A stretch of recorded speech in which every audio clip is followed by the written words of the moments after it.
Dylan, but get the strumming pattern right. Well, you can go now. I can go now. Yeah. Well, everyone loves to hear a good throat clear. Come listen to the Ramblecast, my little darling. I like to try to reach your mind. Just for guys talking lots of shit. But we might one day save the world. So come join the Ramblecast. It's time that we begin to laugh and cry and cry and laugh about it all again.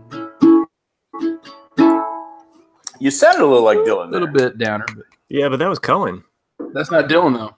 But you That's sound like. Cohen. But I'm saying you sound like Dylan. It was Yeah. Leonard Cohen, right?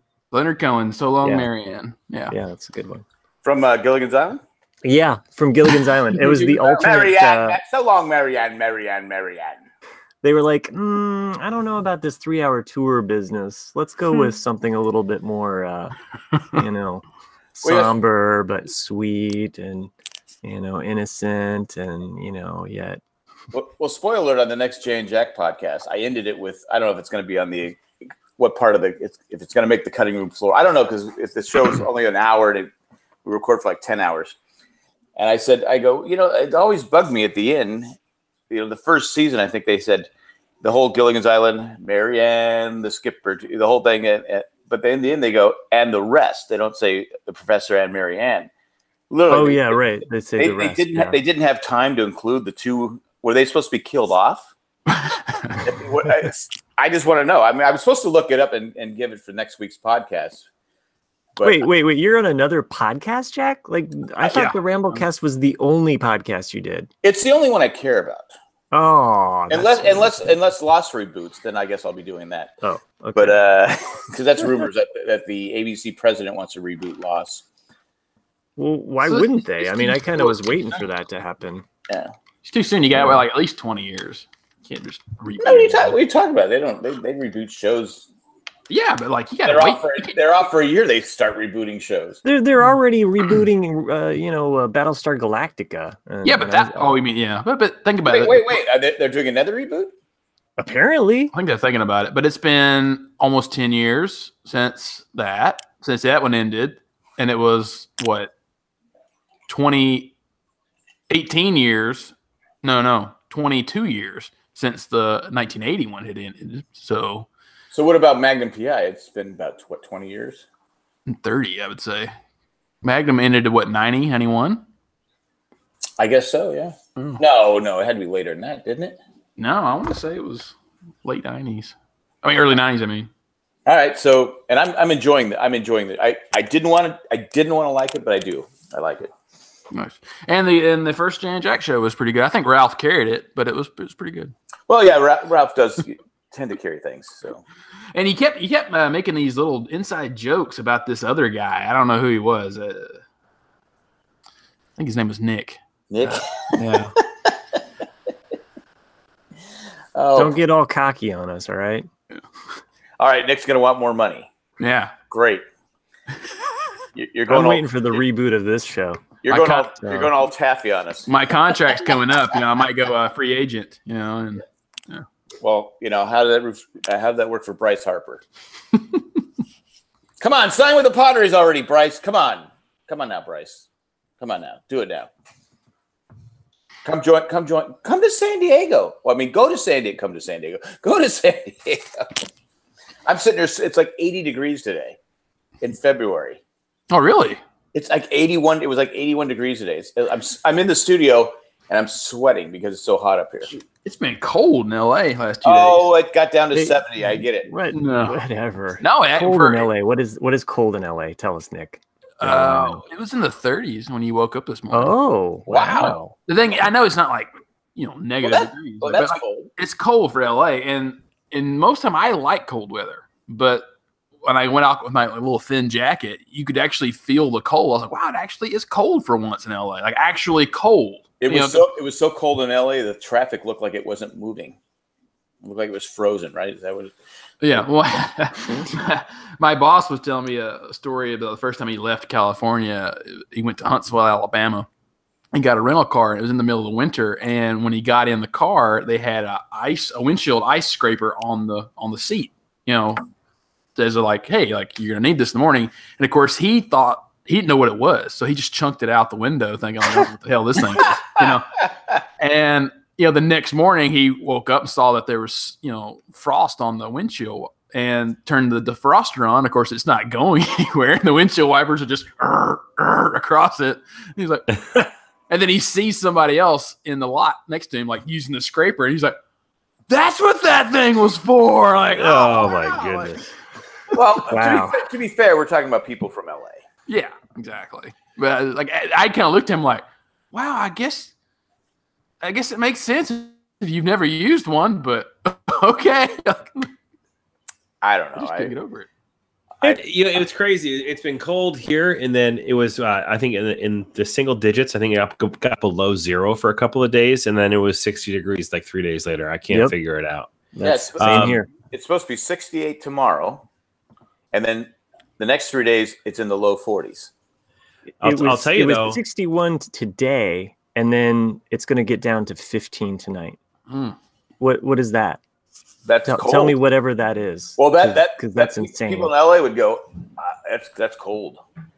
It was foggy, torrential high 50s rains, tomorrow. and then windy, all in the same day. We woke up with fog, thick fog, torrential rains all day long, and then when I drove home, it was like blow you off the road winds, and which could always be a good thing.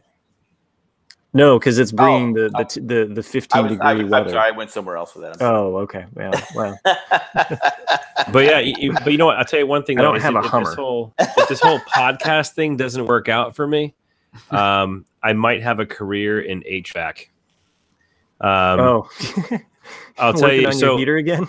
Yeah, check this out. Your right? basement flooded? So, I had an issue after I fixed it all. I had another issue. Wait, before you fixed it or didn't fix it right? Is that what you're going? Well, after I fixed it, apparently the whole process, something else went wrong when everything kind of shut down too. So what was happening after the fan and motor got fixed was in the circuit board, the goddamn circuit board got fixed. It would keep cycling, so it would heat up my house to the right temperature, but it would turn off and on every 10 minutes. So I did my research, and there's this thing called a high limit switch. It's actually this little sensor that sits inside the furnace where the flame is to keep an idea with how hot it is. So I ordered the part, got a new one, opened that sumbitch back up, and I put a new heat sensor in there, the high limit switch in there, popped it up, closed it back up, and it was working beautifully. It was working perfectly. Now, I was like, can you repeat yourself? Can you say some bitch again? Some bitch. You sound like you're from the South, right, Nick? Yeah, no. I was trying to align with my brethren here on the show. So anyways, it was working perfectly. So what I did was I also went out and bought a new thermostat. I wanted to try out a new thermostat, like a Wi-Fi enabled one. I have a Nest, but I want to try the Ecobee because it has the home kit enabled, whatever, blah, blah, blah. Anyways, so I'm putting the new thermostat in, and two of the wires touched, and it kind of kicked it on for a second. And when I found out after the fact, that's not a good thing. It's not a good thing at all. So here it is. It's 11 o'clock, 11:30 at night on, I think it was like Friday night. It was the day after we recorded. So it's Friday night, and I don't have any heat. So I'm freaking out, and I realized that there is on the circuit board, the one that I put in, this little son of a bitch right here, who looks just like it's just like a fuse from your car. It does, right? Yeah. Which is exactly what it is, but it's a 3 amp fuse, which is not very common. So I have this little fuse here, and as you can see, if I get close up here, it's been melted on the inside. Right. So I blew this fuse during that whole process. So I'm like, shit. So I hop in the car. I go to the local 24-hour gas station, hoping they have fuses. Nothing. I go to the local CVS, hoping they have fuses. Nothing. The woman at CVS is like, well, if you know exactly what you're looking for, you can probably go to the 24-hour Walmart. I'm like, there's a 24-hour Walmart? Where the hell is that? She's like, well, it's in Raynham, which is about 35, 40 minutes away. So mind you, it's about midnight at this point. So let me just tell you, just to reiterate the fact, I arrived at a 24-hour Walmart at 12:15 a.m. Let me tell you what type of experience that is. Or maybe I should just save that, because you can probably just go look at, peopleofwalmart.com, and that's exactly what I ran into. So I get there, I go to the aisle that has all the fuses and shit. And guess what fuse they don't have? The one you need. The 3 amp Yes! stupid motherfucking fuse. I was right. What do I win? You can have this burnt fuse. Can you sign it? Yeah, hey Matt, maybe you can draw this. Oh no, sorry. I was working on this water theme for Gilligan's Island. Oh. Nice. But if you want to mail that out to some people, though, Yeah, good So, great. Your circuit board. I called my wife, and she didn't know I left the house. I called her. She was sleeping. I'm like, you might want to put the space heaters on. Wait. She didn't even know you left the house? No, I was quiet, like Well, a church mouse. You didn't leave a note or anything? No, she was sleeping. You don't wake a pregnant wife. No, I'm not saying they have this thing called paper. Yeah, but they also have phones, which are quicker. Anyways, hey, I'm off it. Well, what if something happened to you and she woke up and said, "Where's my husband?" that's a good point. Good point. she's like, "Oh, he's out getting I didn't think the whole thing through, Jack. I thought I was gonna be out for like 2 minutes getting this goddamn fuse. I'm just saying, from kind of a rookie mistake there. And you've been married long enough to know not to make that mistake. Yeah, fair enough. All right, I admit defeat. Okay. So I'm driving back, right, and it's like 1 o'clock in the morning. I'm like admitting defeat here, and then I'm driving home. I'm like, I'm just gonna set my alarm for like 5:45 and get up and go to Lowe's or Home Depot and go pick one up, because these things like $2, like just little piece of shit fuse. And I'm driving. I'm like visibly like distraught. I got one hand on the steering wheel, one hand on my face. First of all, I'm tired, but I'm also pissed off. And then I'm driving by like a couple exits from my house, and all of a sudden, like an epiphany, and this light bulb goes off in my head, and I'm like, the fucking old board. So the famous guest star from our last episode of this old circuit board still had the son of a bitch in there, and it wasn't popped. So I get home, I'm like, yes! So I pull that thing right out. That's why you don't throw anything away. I know. I put it into the new one, and boom, I have heat again. It was like. So you drove around for 8 hours. Yeah, when it was literally right here on my little let's keep the Gilligan's Island thing going. Recording desk. You drove around for 3 hours. It was a 3-hour tour. Wait. So here, let's go back to this though. Sometimes you have to get lost to be found. That's so true. So my heater works now. But I have done that same thing where you drive. He's like, fuck, and you're going all over like home. You go out, and like 4 hours later, you realize oh shit, I have the old one sitting at home. It probably has the part I need. I was literally in the last 5 minutes of my return trip home, and I was like, oh, you son of a bitch, it's sitting right there on the desk. So I got working, but at the end of the day, after all these toil and troubles and all the crap I've done, I've also found out that I need to replace my furnace anyways. Does it look like this? Oh yeah, that's pretty fucking great, dude. That is excellent. Yeah, so I have to replace the furnace anyways. Oh shit! After all that. Yeah, well, it's one of the things I don't have to do it right now, but I should do it right now. I imagine you down in your basement with like these, electro pads, and you're like, come on. You're trying to charge it. Here's the thing. I'm learning all this shit now that I'm in a different house and I have a different heating system. Is that the house I bought? This furnace that we have in here is a 115,000 BTU furnace, and 3 or 4 different people I've talked to, and I've made that reference point. They're like, "What? Like, how big is your house?" And this house is just short of 2,100 square feet, and it's a long split level ranch, right? And then they're like, dude, you need a 60,000 BTU furnace for that house, not 115,000. So essentially, this thing is pushing out too much for the ductwork that I have and the size of the house that I have, which is what ultimately led to the malfunctions I've been experiencing. So the guy was like, you should either replace it or you're going to continue having these small repairs. So what you're saying, it's just too big. Yeah, it's too big. That's what she said. That's what she Too said. big. It doesn't fit well. Watching The Office, so It doesn't fit well. You know, when you as soon as you said I went to Walmart at midnight, I was really hoping for a People of Walmart story to come out of this, and it never came. I just kept waiting for it. Like, I was there, and there was a woman wearing flesh-colored tights, and I was like, "What?" Like, Nah, no, I mean, there probably was. There probably. I was just so incensed when I was there, and like, I got to the point where I'm like, I'm here at Walmart. I'm like, I started doing research of like car stereos that might actually have that fucking fuse inside of it as like an added like accessory. Yeah. And I was gonna buy a car stereo just to pull the fuse out and return to some bitch, Nick. Yeah. The last time I went to Some of it. Walmart, needed Walmart after midnight. I went to the one by our house. It was closed. They closed from like 12 to 6. I go, what the fuck? It's Walmart. Well, there's some of them are open 24. Like the super centers are open 24 hours. This place our is super center is on the ours is a super. Ours is a big, but I guess it's kind of a high crime area. Yeah. So Well, I walked into that place, right, and there's this guy who's like his gut. It was one of those like I don't know if he had some type of like glandular issue or what, but like his gut was so shapen that it looked like he had maybe he just like beer. It looked like he had one of those medicine balls you see at the gym, like inside his shirt, hanging over his junk. Like his gut went past his piece, and I'm like, that dude first of all, hasn't seen it in like probably 30 years. Was he the greeter? So I'm walking up. Walmart, you can't see my piece. No.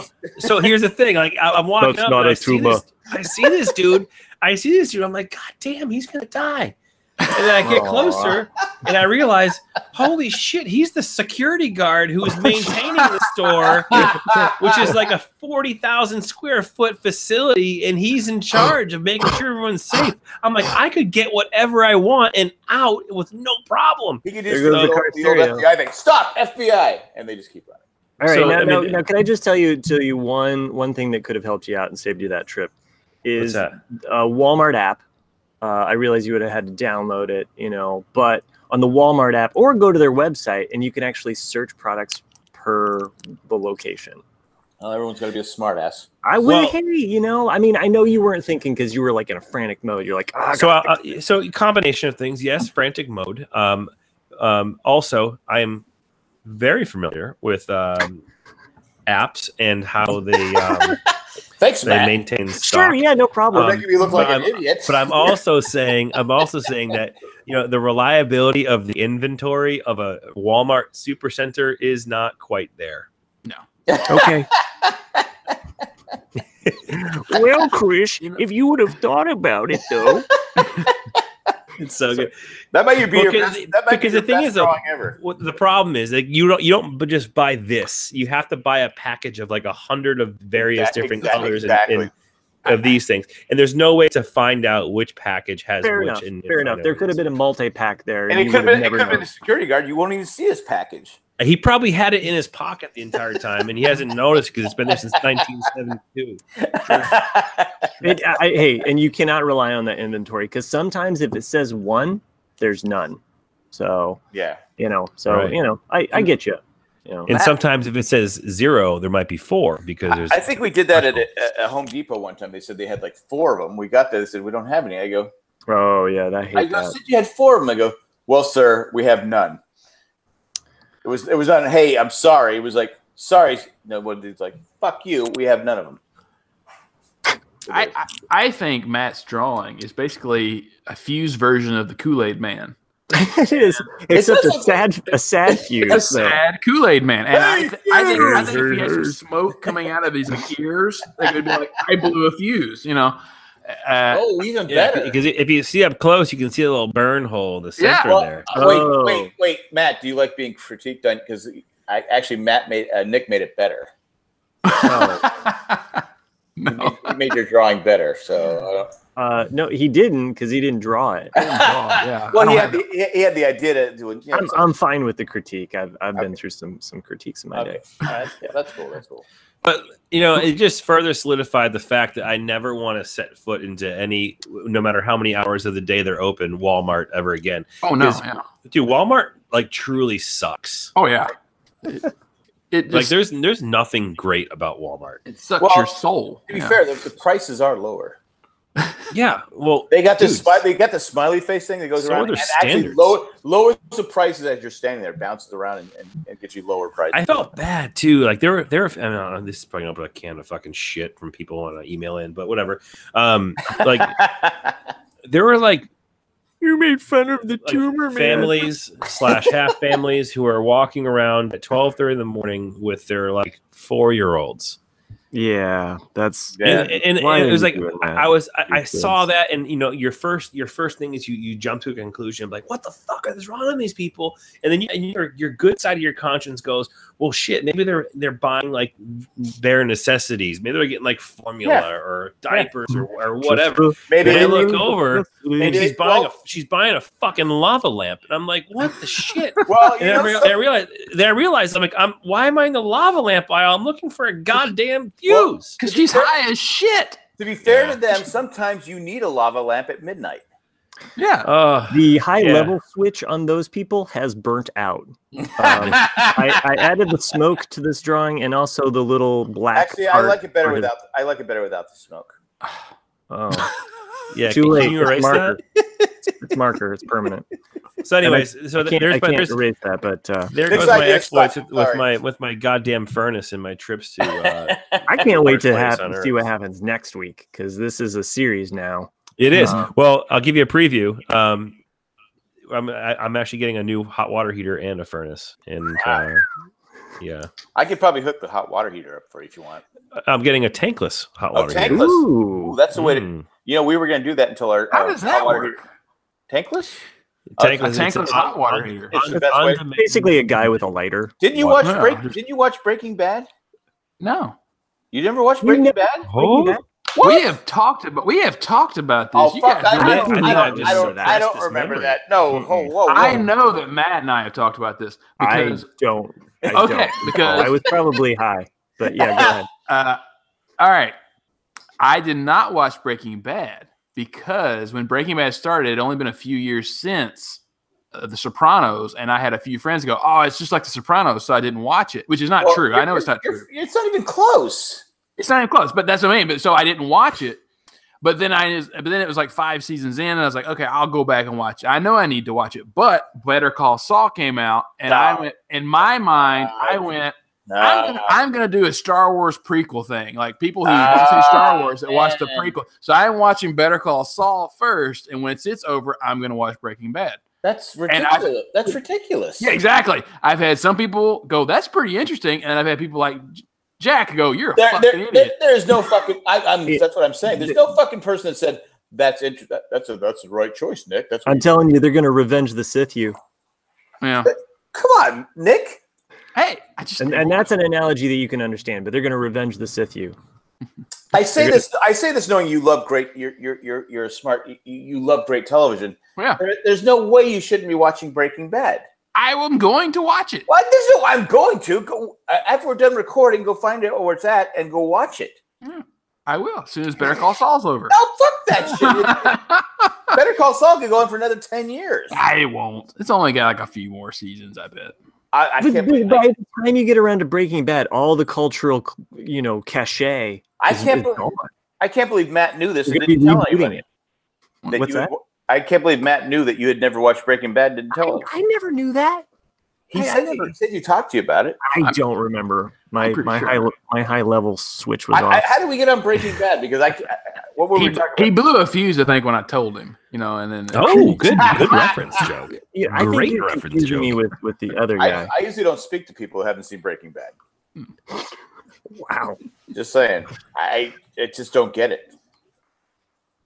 I don't get it. Okay. I'm sorry. I'm done. I'm out of here.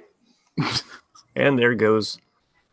I was going to say to Chris, I said at least the family that was out, with their 4-year-old, at least they knew where they all were. Whereas you went out, or did they? you left house and nobody knew where you're at. So before Nick, to get back to your question, before that you were so rudely lambasted for your lack of I'm awareness. sorry. I think most of our listeners are going to say, Nick, what the fuck? So yeah, absolutely. I know. Nick, tankless water heaters heat water directly without the use of a storage tank. That's When a how hot we- water that's how we tap got is it turned started. on, cold water travels through a pipe into the unit. Either a gas burner or electric element heats the water. As a result, tankless water heaters deliver a constant supply of hot water. Yes. I'm more curious. I'm just curious how it can warm the water effectively that rapidly, because the tank, they keeps it warm, and then Well, Nick, I will respond to that by saying I didn't invent the motherfucker. I'm just buying it. you just said at the beginning of the episode that you should be an installer, but whatever. Dude, that's like 201 shit. I bought I'm it- going you bought it to at you Walmart. for the expert 101 advice. He's just in the 101 section. I know that Jay has a tankless water heater, and the other day I was filling up the bathtub for Zach to take a bath, and I go, "Why is this water so fucking cold?" I go, "What do we live in LA?" It was freezing, and it took forever for it to heat up. But I've always heard that the water tankless, it's like nonstop hot water. You can take like a shower for an hour. Might want to get that tankless hot water heater looked at because that's not operating the way it should. Well, I'm just saying, it's not my house. What do I care? So I'm told. I don't know. He has well water. I don't know if that makes a difference. I don't know. That should make a difference. The tankless should work at a high efficiency level. Jay, because I asked Jay about it. He goes, "Oh, I don't know." I looked to like find 5 out minutes about this on the Jay and Jack show like 3 months from now. I don't know. I'm not an HVAC guy. Colleen wanted it, so I was like, okay. We compromised. I wanted Tron, the video game, and Wait! In three months, let's see. I should be out there. I'm coming to. I meant to tell you. I Are you officially coming out with? booked. Are you coming out with Dan? No. Dan has that wedding thing. Oh, that's right. Dan's not coming out. Yeah. Thank So God. I am actually flying out. I'm using some of my patron supported money as it streams in.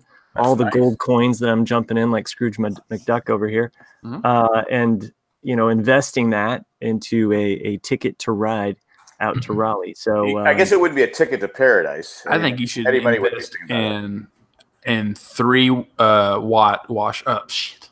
Fucked up that joke. It's Yeah. 3 amp 3 amp fuses. fuses. I think you should buy them all because they're all made in 1976, and there's only so many. yeah, Legos, man, that's the future. So you're flying out. I'm flying out this year. I'm going to see how that goes. Do you need someone to pick you up? Because I might be able to. It depends on how my. Because I'll get. You need someone to pick you up. I'll let you know about the cab companies in the area. It's going to be like They're great. three grandchildren, and then Well, me. I picked up Scott Eric at the airport last year. I said, "Yeah, I'll pick you up." Well, he was up top. I drove around the airport like 10 times. I go, "Where the fuck are you at?" He goes, "I'm here. I'm out front." I go, "What are you wearing?" Finally, he goes, "I realize that you're up Bikini top." bottoms. Who the fuck stays up top? Go downstairs. Anyway. So I need to go downstairs, is what you're telling me. Yeah. There's It an upstairs and a it downstairs. depends on how my daycare is going. Because Okay. I have a daycare. I'd be willing to sit in the car seat if I need to. Okay, you might have to. Okay. That's what sucks about LAX too, is that The cops always come. cabs and Ubers and all that can only go to Cabs, the Ubers, oh my. upper level. Like the drop off, they can't go to arrivals. So when you arrive, you're going to the bottom section, but there's no way to get to the upper easily. So you have to find a stairwell with all your luggage and shit to go upstairs to go wait for a cab or a. Yeah, we're talking Raleigh. It's not like it's this huge. Yeah, I know. You're there with your horse and buggy. Well, no, to be fair, it's a nice airport. It's a nice looking airport. They've remodeled it. It shouldn't be that complicated to find somebody. Well, I'm looking forward to seeing everybody that is able to come out that first week of May. I'm looking forward to seeing maybe half of them. And looking forward to Chris and his. I know that you can't make it because you're going to be expecting right about that time. That's right. Yeah. So I actually just started my plans of my paternity leave, and it's looking pretty awesome. Thankfully, my company gives me 6 weeks paid paternity leave. So are you doing it after your wife's maternity leave? I can. Well, here's the thing: I can split it up however I want. So nice. my plan right now is that for like a week and a half after he's born, I'll take off, and then I've already have a week's vacation booked for the first week of July, and then I'm taking an additional 3 weeks of paternity leave, so the month of July off. Nice. And then the last week and a half, probably somewhere towards the end of the summer when my wife goes back to work in that transition period. So it should be a nice summer. Are you changing the name, baby's name from Brady to Edelman? You know what? Jackson Jules doesn't sound too bad. Jackson Jules. I was falling asleep during the game, so you have to.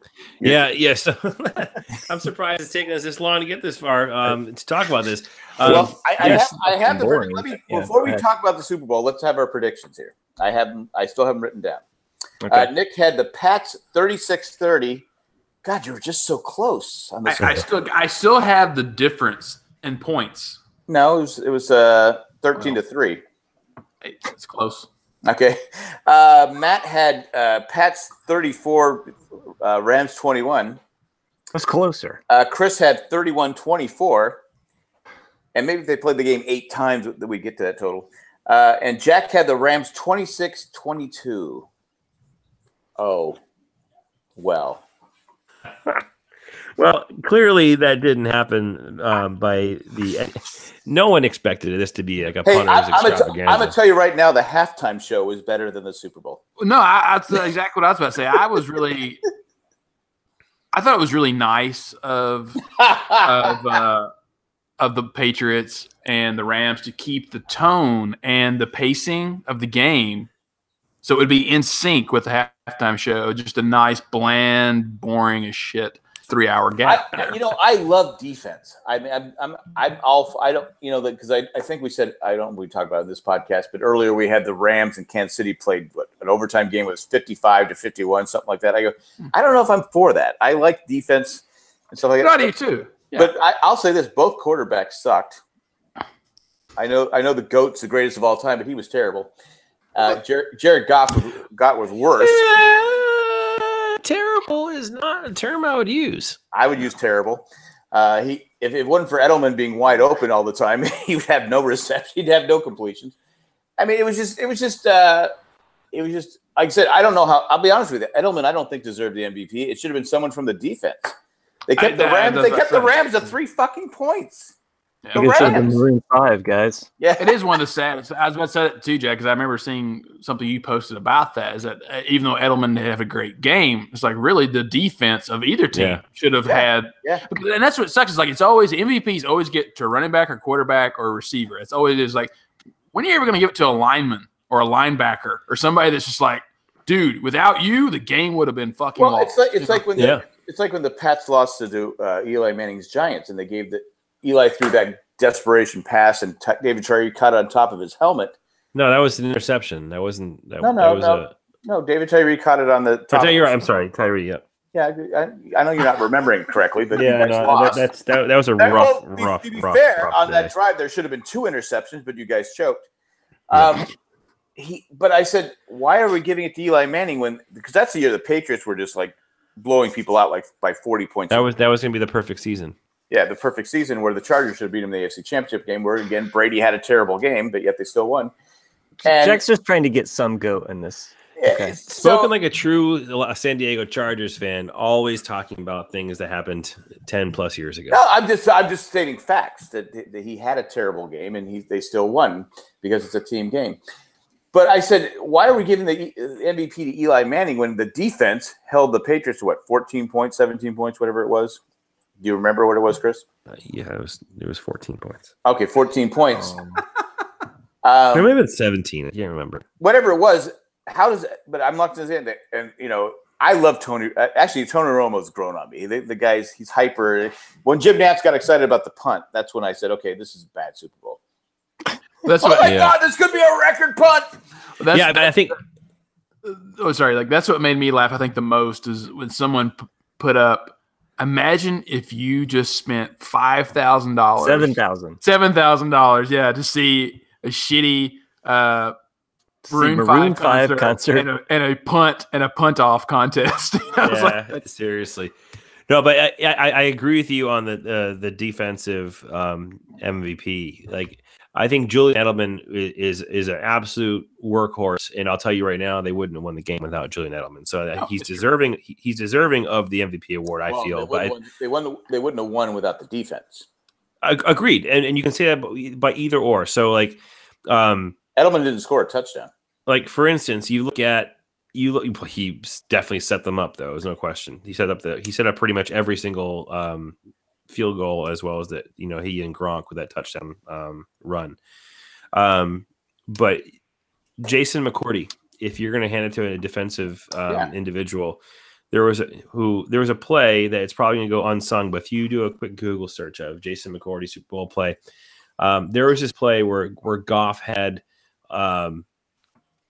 he had the Pats dead to rights for like a 40-yard touchdown pass. Mm-hmm. The receiver, I can't think of his name for the life of me. I think it was Cook. Yeah.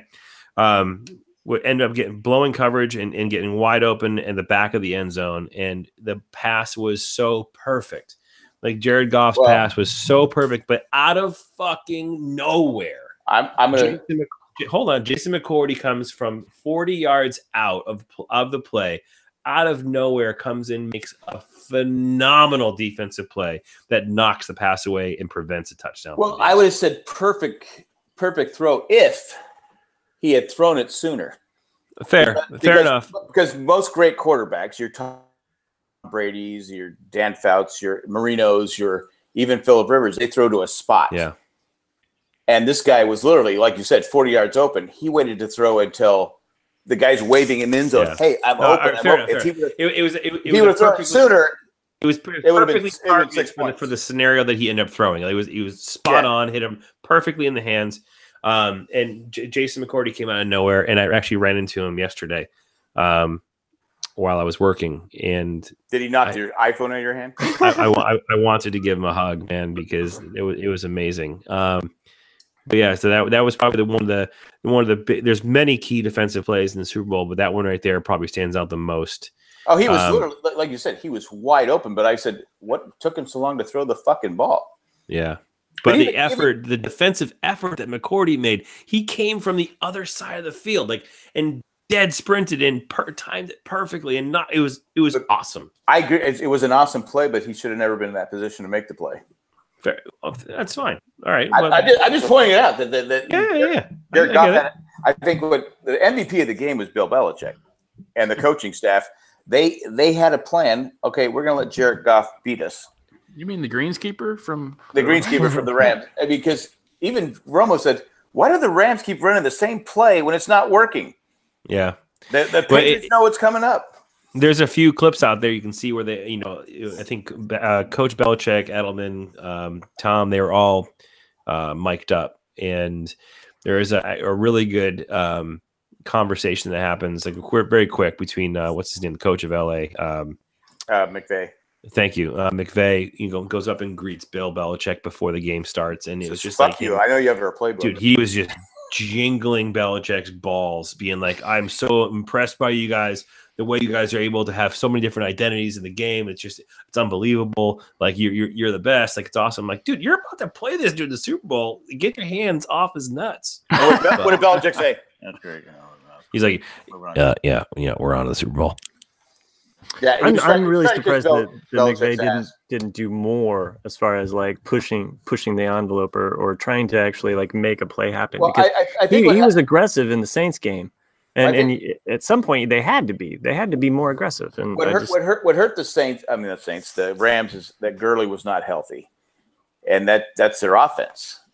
The running game sets up the passing game, and once they knew that he wasn't going to play, Belichick said, "Okay, make him beat us," and he couldn't do it. He was, young quarterback, Super Bowl. He choked it. I mean, I don't want to say choked it because the Patriots they just outplayed him. Gurley's never been the same. He got hurt his junior year in college. He's never been the same since. Like I don't see. He's been. I mean, he was great early in the season, but he's hurt. He's obviously hurt. Yeah. And they're just not the same offense without him. But anyway, it was like I said, it's just one of those games where you say, "Go, all right, this is just boring." I even had someone tell me on thing your tweets are too descriptive. You're being too. Where's the the bad call or something like that? But anyway. Yeah, that's one of the things that I was happy about is that the amount of bitching on social media and amongst people about quote unquote bad calls was at an absolute minimum. That was probably there was one terrible call. I mean, it was terrible. Which one? It was the one where they called the defensive the Rams sacked the guy. It was a receiver caught the ball, and he turned to run, and the guy brought him down, and they called hitting a defenseless receiver. I go. Oh yeah. I go. What the hell is he supposed to do? I go. That was a brutal call.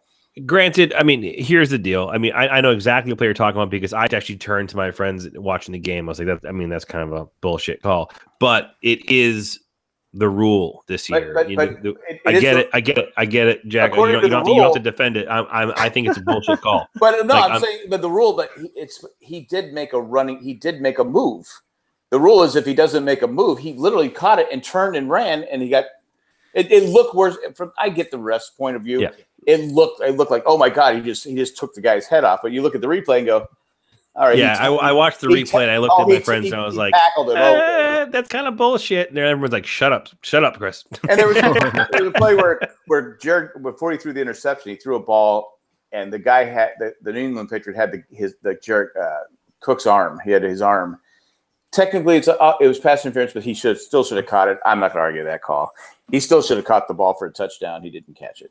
Yeah. But other than that, it was just like, I mean, it was okay. I mean, I don't care. I didn't have a dog in the race. I just thought it was funny, and I hate to keep pointing to the commissioner how fucked up how stupid he is. But you have the the LA Rams. It's the second largest market in America, right? Television market.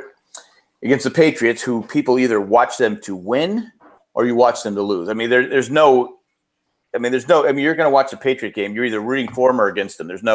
I don't care who wins. Or you just don't watch. But it was the 10th lowest. It was the lowest Super Bowl in 10 years. Yeah. In the LA market. In the LA market. Oh, the LA market. Yeah. No, I mean, nationwide, but you had the LA market.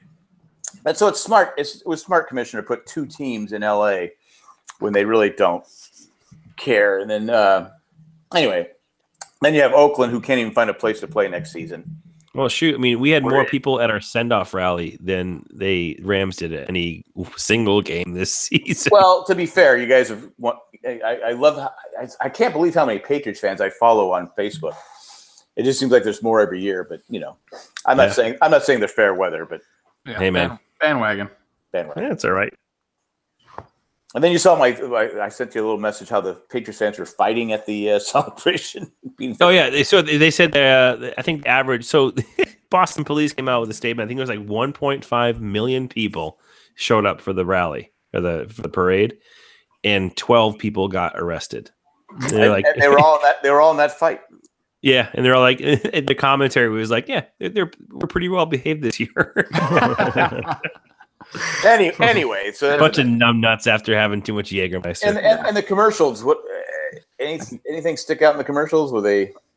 That's what I was about to say. Yeah, but first I was going to say like, yeah, it was the fight was over Tina. That's what it was about, and Salsa Del Rio. Dude, I got my coupons in the mail. Did you? Oh, you got them? Yeah, legit. I got coupons in the mail. All right, let's reveal what's the. I don't know what I would deal with them. Okay. I think I got like $5 worth of $5 of the Frito-Lay or whatever. Oh. So you got $5 free Frito-Lay. Yeah, I got $5 worth of free chips. So that's a bag of Frito chips that are half full of air. Yeah, exactly. And then they gave me like a variety of coupons for buy one get one free, which I thought was nice touch. Yeah. So moral story is, if you fucking send some bullshit land of Frito-Lay, they'll send you free stuff. That's any company. Ask for Tina. Yeah, ask for Tina. Like, sorry, we're not gonna bring back your bullshit chips. That's what the fight was over. That's what the fight was over. It's like, don't you badmouth Tina, you motherfucker. It was like the best part is my wife was like, "Why the hell are you getting mail from Frito-Lay?" I'm getting mail from Tina. Yeah, who's Tina? Is that what? Sure, you were out at Walmart at 12. She's my side chip. I picked up a bag of Lay's potato chips the other day. It was a family pack. I go, the hell? What family's eating this? It's like a snack pack. I go, where's all the chips? Just be like, hey, honey, Tina's giving me some free Lays. It's true that, like I've said before, like if you write anyone out there, if you write any company, they will send you free shit. All right, why don't we do this? We'll all pick a company. Actually, you should let the listeners pick a company. Listeners pick a company. Yeah, we'll pick them at random. And are they going to pick like some septic system?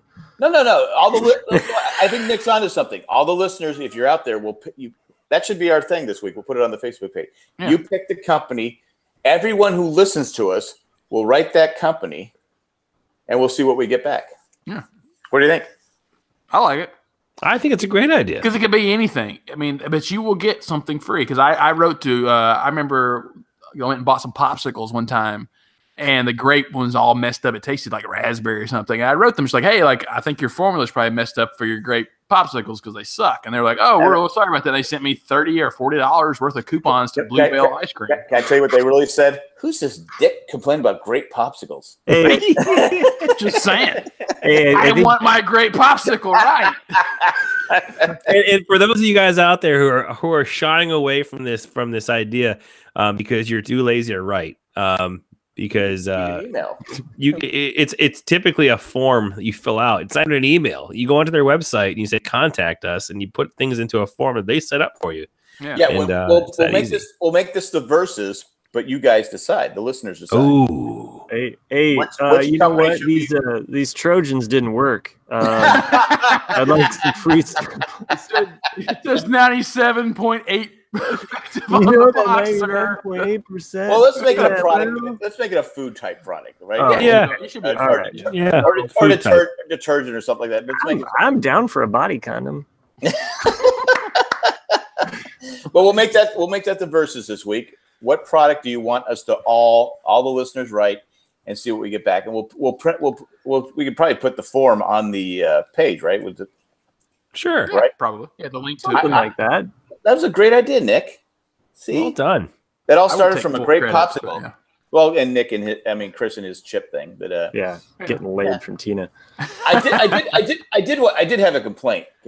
When did the price of toilet paper go up the way it's expensive? So I almost don't want to wipe my ass anymore. Jack, let me tell you a little bit of a trick. Okay. If you go to www.jandjack.com/Amazon, Okay.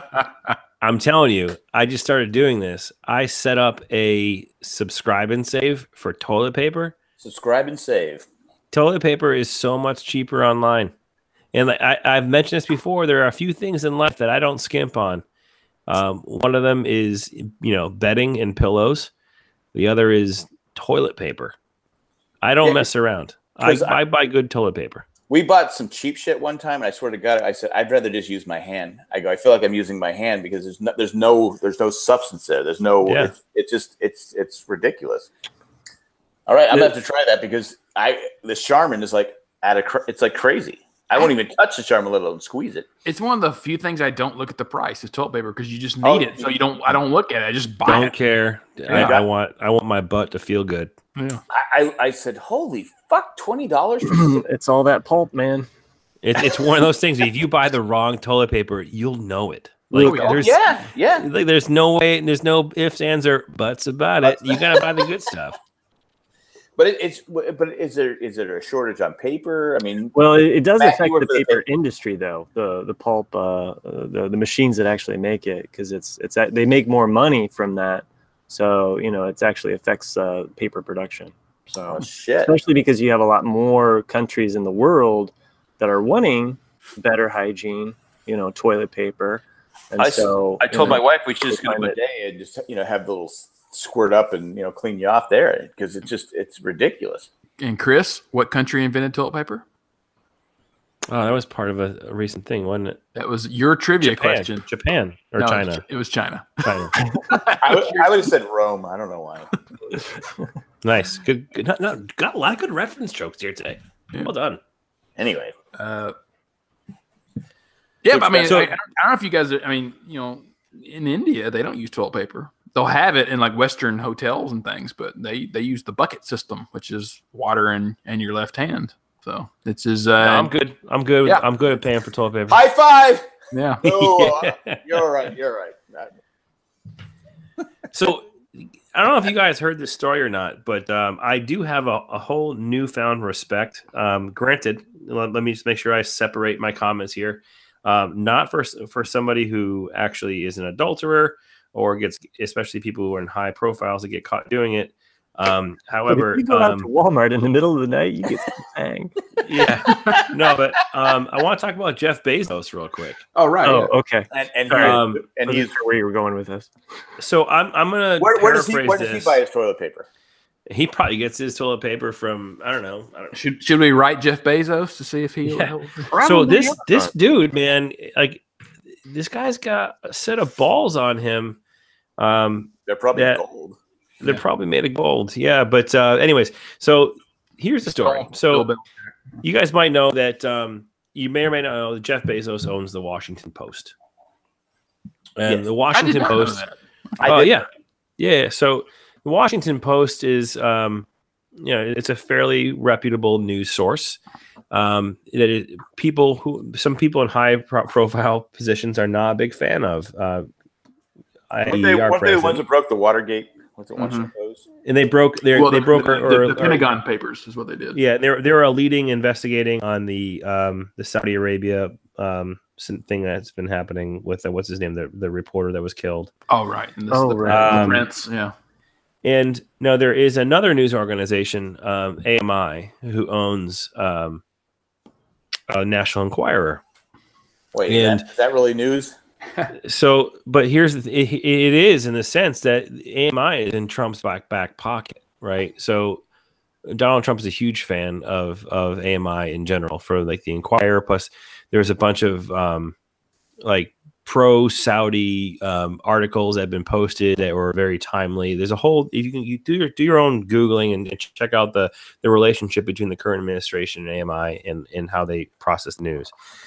Now, the Washington Post is known for exposing a lot of these things too, and the law firm of the Washington Post reached out to Jeff Bezos's legal counsel, and this is the part we're actually going to read from the article.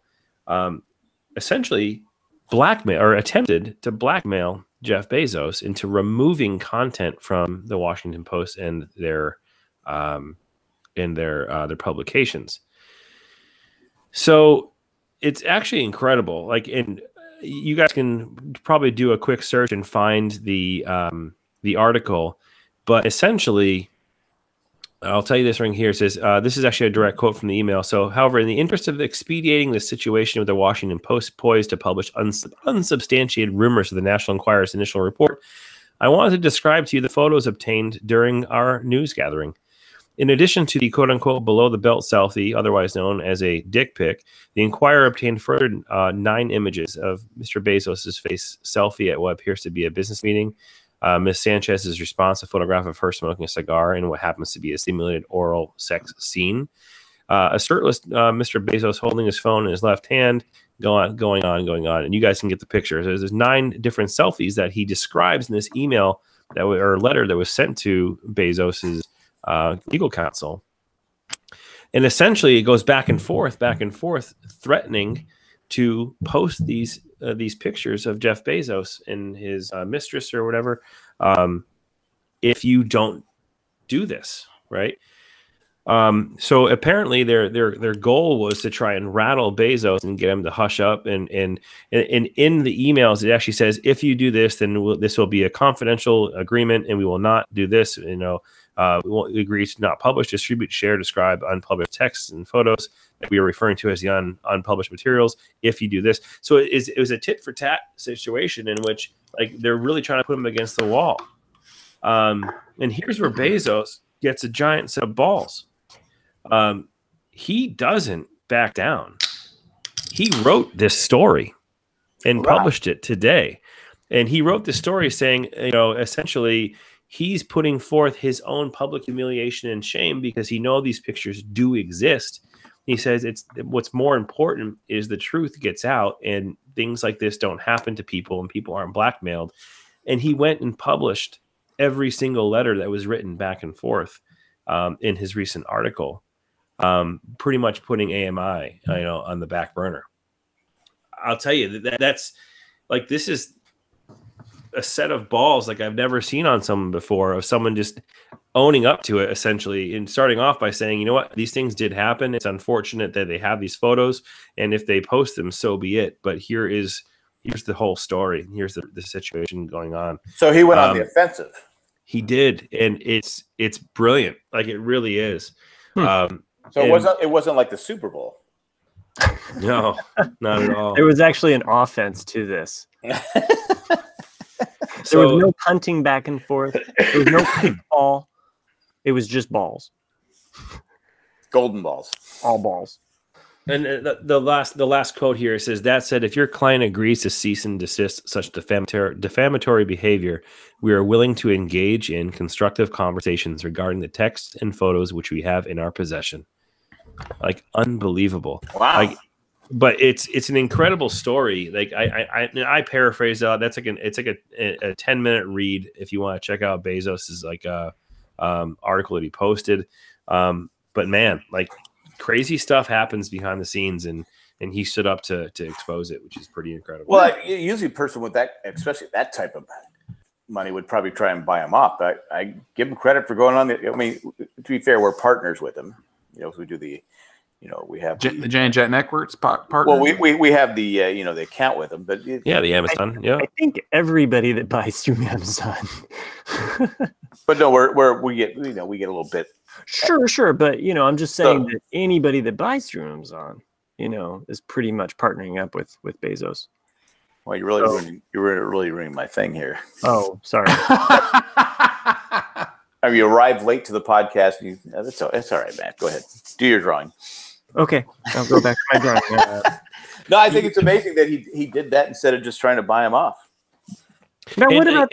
Yeah, go ahead. I was just to underline the fact, I did not do the article justice. I didn't want to read an entire 10-minute read over the air here. But if this story is something that you find interesting, which I completely do, I highly recommend going and reading the article that he wrote, because it goes more in depth. There's a number of emails and letters go back and forth, and it really just sheds us some light on a really dark side of media, which is kind of crazy. Well, granted, National Enquirer, they're not really a very credible news source, but AMI, their parent company, pumps news information into many different forms of medium that we all either directly consume or are forced to look at through social media. Well, in this day and age, who's buying the National Enquirer still? Dude, actually, everybody who I saw when I was going to buy this fucking 3-amp fuse at 12:30 in the morning. Because I'm in the grocery store line. I see all those stupid, the trashy magazines. It always has like, this person dying of this. It's famous people. Do they really deserve to have lies printed about? I mean, they're obviously flat out lies. Oh, this person is dying of this disease and this disease, and it's like, come on, man, they have family. How do you write? I mean, how do you make a living doing that shit? I mean, it's obviously if you're doing satire, you're doing a joke or something like that, but they're trying to come off as legitimate news, and you're printing stuff that's just like, come on. I mean, but sometimes I'll go on. That's every news agency to me. I get it. But these things, you're in line, you're like going, and they have like an altered photo of like a former famous person that's they make them look like they're 100 years old, and check out the celluloid on her. Yeah, exactly. I think it just depends on how gullible. How gullible are you to believe? Because but like Bill Maher was saying, I think last Friday on his show that he actually buys the Enquirer now. He had never until like this year because it makes him happy. He's like, because I'm tired of reading all this depressive shit. He goes, even though I know it's all bullshit, so I buy it just because it makes me happy. But that's why I read The Onion. Yeah, exactly. Yeah.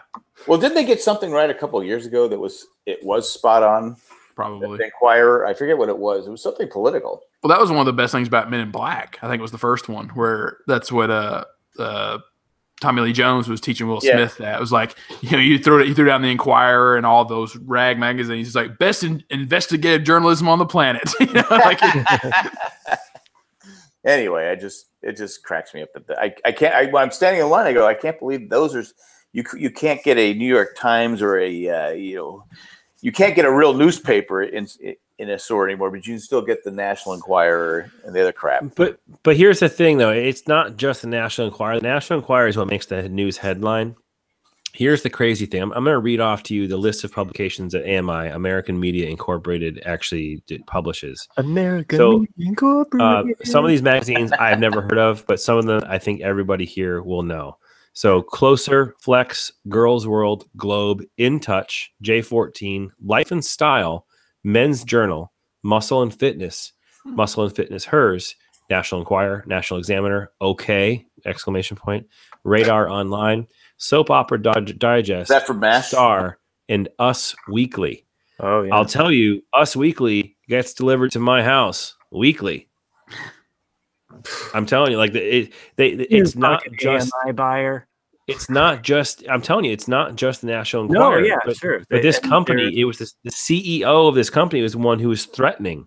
It wasn't the editors of these magazines. It was the CEO of the entire organization that was threatening Jeff Bezos.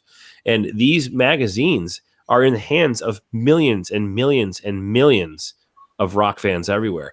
But like the idea is like you didn't get that wrestling joke. Okay, anyways, but it's dangerous. It is incredibly dangerous to see that these corporations that have such power and reach could potentially stoop to this level of trash, right? So I think this the kind of bring this to air is going to open up quite a big rift between this media company and everybody. it's been that way for 100 years, though. And William It has been, but nobody talks about it, though. Yeah. It all gets handled in court. Yeah. Well, that's what yellow journalism was, back in the 1890s. It's just, I blame George Hirsch from Deadwood. Because this is one media company trying to stifle news from another news organization. This is a threat to like our entire fucking democracy. I know I'm blowing this way out of proportion, but like it is kind of like taking like a sliver out of that, and it's a very, very bad thing. And I think this is going to lead to a lot of discussion about the fairness of media and how negatively influenced it can be from the wrong people.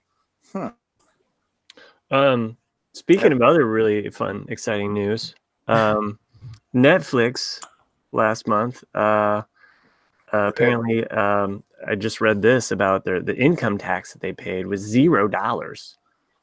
It posted the largest ever U.S. profit in 2018, $845 million. But And they paid. They How's paid that? well, to be fair, they do entertain. Without them, I would have no entertainment. How do you get away with no income tax? I don't know, but they did apparently. So, Well, I paid a lot more, so maybe that's. I paid a lot. Well, and that's the headline from the. I barely work, but is yet that I you've have to paid pay. more you've paid more to Netflix than what they've paid in income tax. And speaking of Netflix, well, hold on a second. Why did they get it exempt? I don't know. I didn't read the whole article here. But Well, that's That's just lazy podcast. I know it is You lazy know, podcast. Oh my God, Jay would call you out for that. I was trying to transition. lazy podcasting. I was trying to transition because there's this show that I watched on Netflix. Breaking Bad. No, Man in the High Castle. no, that's not on Netflix. I know. Speaking of Jeff Bezos, I know we're partners and stuff like that, but what the fuck, Jeff? Twice I've been charged each month because it's $13.99 a month. Somehow I'm getting charged for Amazon Prime, even though my wife has Amazon Prime. We don't need 2 Amazon Primes, and somehow I keep calling, canceling it. They charge me $13.99 a month. Oh man, So Jeff, they what the fuck? got to pay for Man in the High Castle some way. I guess anyway. Just when you think you're out, they pulled me pull back. you back in. I forgot I was supposed to call today, and I didn't call. But thanks for reminding me, Matt. Sure, no problem. Yeah, call today. Get that shit removed. Go ahead and finish your story, Matt. All right, I just wanted to bring it back to a TV show that my wife and I discovered recently. And my wife can be very like picky about shows or what have you, but this was a show that Sounds like my wife. and we enjoyed. We like went through the whole, like, I don't know, 10 or 11 episodes. It's kind of new to Netflix. It's called I'm Sorry. And it stars Andrea Savage as a So I'm going to tell you the premise of the show. It's a husband that just has to keep saying I'm sorry for stuff. no. Okay, I tried. And it's fucking hilarious. So It's called I'm Sorry. it's called I'm Sorry. I mean, there's some episodes that were just kind of laugh out loud, moments. I don't want to like spoil any of those moments because Well, who's in it? so her name is Andrea Savage. She is one of the main writers and comedians in the show.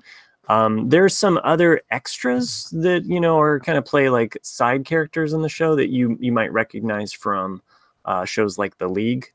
So you might they appear throughout the season, so you might enjoy their appearances. But it's almost kind of like and I don't want to downplay it, but it kind of reminded me of a less awkward Curb Your Enthusiasm. So like minus all of the awkward moments of Curb Your Enthusiasm, but put them on a female character. Sorry, that was me. What? You didn't hear that? No, I didn't. Okay, never mind. Oh, okay. Was that a silent killer? He farted really loud. No, it was. I was looking for Netflix, and it started doing a preview. I cut it off as soon as I could. Anyway, check it out. We actually enjoyed it so much we're watching it through again. So it's a comedy. It's a comedy. So and I think it's on True TV, which we don't get True TV, but it is now on Netflix. The current season 2 is live on True TV. So if you have it, worth checking out on the live just so that it can get some ratings, and maybe there'll be a season 3. But I find her hilarious, so I want to know more. So anyway, well, I have a recommendation for Netflix. I've only watched 4 episodes so far, but it's Russian Doll. Okay. Oh, yeah, yeah, I've seen. I go, what the hell? So I started watching it. They said it's like Groundhog Day, and I don't want to spoil too much, but basically the main character keeps dying. Okay. And she keeps coming back to the same party, and she keeps coming back. The second episode is hilarious because the way she kept dying over and over again. I don't know if I'm just sick, but I was laughing I just kept laughing out loud the way she kept dying. It was funny. But yeah, it's Russian Doll. I'm 4 episodes in. Is it a comedy or is it a? It's a. I would say a dark comedy. A dark comedy. Okay. It's probably a dramedy. I mean, there's different things going on. It's not for everyone. The language is it's not PG. It's definitely our language, but it's definitely it's like this podcast. But no, it's Russian Doll. I just haven't had time this week to continue watching it because I'm catching up on Breaking Bad. And just kidding.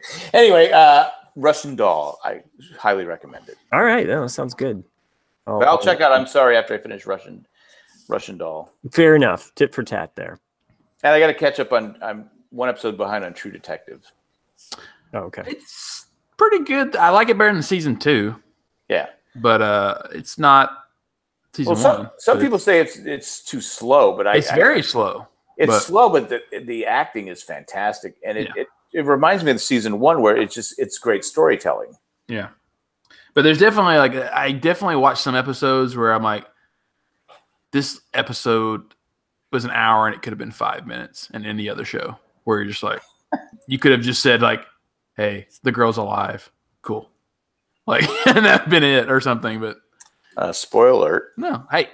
I could just been pulling that out of my ass, Jack. You'd have no idea. Okay, yeah. Okay, then I don't know what I'm talking about. A little late now. Oops. But that's all I got on TV. I've been trying. Like I said, I've been trying to catch up on it, but I've been helping this guy out. I have a story. It's funny. It's kind of a funny story. So I'm helping this guy out do something, and there's no bathroom there. And it's at the NC State Fairgrounds, and next door they're doing some. I don't know what they're doing. It's a huge warehouse. Have all this clothes. They have strollers. I think they're doing something for less privilege and stuff like that. But I walked next door. He said, "Hey, I'm doing some stuff next door. Can I use your restroom?" And the lady goes, "No." I go, "Okay." I go, "So we don't have a restroom." I go, "Okay." She goes, "No." Really snotty. And I go, "Okay." And the guy, a younger kid, goes, "No, go ahead and use the restroom. That's fine." I go, "Well, thanks." She goes, "Well, I'm not in charge." I said, "Sorry."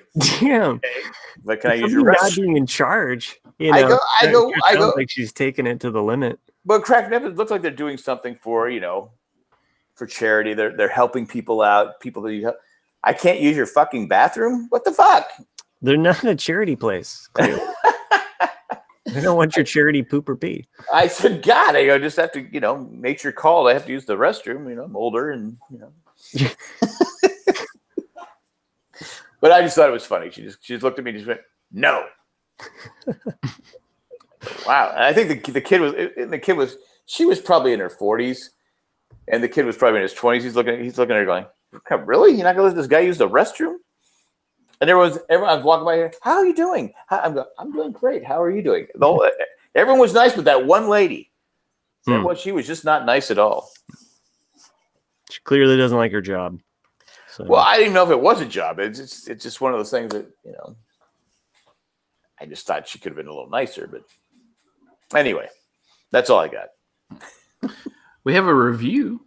Oh, do we? Yes. I don't want to read it because it's from Jayland 1980. Oh, yeah. She's just looking for a drawing. That's exactly what she's looking for. I don't think she means it. She probably doesn't. It's from our favorite Canadian, if you guys don't know. She wrote, the title is 1 in a Million, which I think is copyrighted. I don't think she can I think, sure, that's something I say after every episode. Yeah, it's just like how unoriginal. Yeah, well, big deal. But it says there are many podcasts out there. I'm thinking like, but this one is one of my favorites. Is what she said. But I'm automatically thinking of crap. What's the 87 Vietnam movie? Like this is my rifle, but there and this is mine. Full Metal Jacket. Full Metal Jacket. I'm thinking Full Metal Jacket. Yeah. Okay, but anyway, the four hosts really know how to entertain and keep the laughs coming. Whether they are talking about sports, movies, TV, or just whatever is on their minds, they do not disappoint. It's like getting together every week with your friends at your bar. Give these guys a listen; you won't regret it. I don't have a bar. Yeah. This is my bar. Yeah. we drink here. Yeah. I don't know if these U.S. postage stamps work in Canada, but I can mail you the broken fuse. It's Wisconsin. Oh, actually, she PS's with, "Can I have a drawing of the other guy pushing me off a cliff?" Oh, wow. Boy, you're getting really specific there. Well, I think that's something the other guys threatened her with a few times, right? Just a couple. Yeah. That might be like a Raleigh weekend kind of level drawing. Yeah, I think so. She probably wants an oil painting for something like that. I would take the fuse. The fuse is pretty cool, except for the smoke. Actually is. Yeah. I'd like to call it defuse. French. Are you still using the J and Jack special paper? Not for this one. You can see my notepad today. This is what I've been doing. Oh, that's good. I think people would like your doodles, Jack. Yeah, there we go. Well, it has passwords on it, so maybe I shouldn't. Oh, okay. I mean, every time Matt holds up the drawing of the fuse, in my mind, I go, "Oh yeah!" Nice. I see Kool-Aid every time. The younger kids at home are like going, "What the fuck is the other guy even talking about? The fuck is Kool-Aid?" Who's Kool-Aid? Yeah. It's like, you know what's better? I feel like we're having deja vu, but you know what's better than the Kool-Aid commercials? Was the commercials for Bonkers fruit chews? Oh heck yeah! No one. That's definitely an '80s kids thing. Like no one remember that. Hey, but did you guys see the Gillette spoof commercial on SNL about Kool-Aid? I did not. It's hilarious. They spoofed the Gillette commercial, except it's with the Kool-Aid Man. It's fucking funny. Look it up. It's totally worth it. That was years back though, wasn't it? No. Like it was just like a couple. Oh, recently? Yeah, recently. They spoofed the recent Gillette commercial where Gillette growing up and I'm sorry, I drew a blank on the Gillette commercial. And it's all about like kids fucking crazy, like drinking too much Kool-Aid and thinking it's okay to interrupt stuff. Interrupt Nick. And everybody's got like Yeah, red yeah. mustaches. Yeah. Did you guys? It popped on my Facebook feed today. Did you guys see the James McAvoy Scottish air flight controller? I have not watched it yet, but I've That seen it. one's I that brought one's it up. gold. Yeah. I brought it up last week. Did you? I'm sorry, Matt. Where you weren't even fucking listening. I man. probably was. You know what? You know I what? probably said it the same time you told me about Breaking Bad. Jeez. I got a black back Matt up there. He did talk about that last week. Yeah. did. That's probably why I clicked on it, because I remember it was one of those faint memories. It was like, didn't I hear something about this? No, I don't. That's how we all divulge down the road of the space ghettos. Yeah. Now it's coming back. Yeah. Poor Matt. That's what always cracks me up. Like how many, not a lot, but I do get messages. I'm sure you guys do too, from listeners where they're like, "Do you remember when you were talking about this?" No, I don't. I really don't. It's like, Because fucking long to remember. it's so true though, because I definitely brought up the bonkers fruit chews before, and I recall Nick having the same fucking reaction, being like, "Oh fuck yes." Yeah, my It reaction. definitely Like, happened, I don't years fucking ago. remember that. Yeah, it was totally skipped. Well, I have everyone sending me because Lost. I guess ABC's president said that he'd be okay with a Lost reboot, and I'm getting all these tweets and messages. I go, yeah, I'm into it. I'll watch it. I will. I would want it though.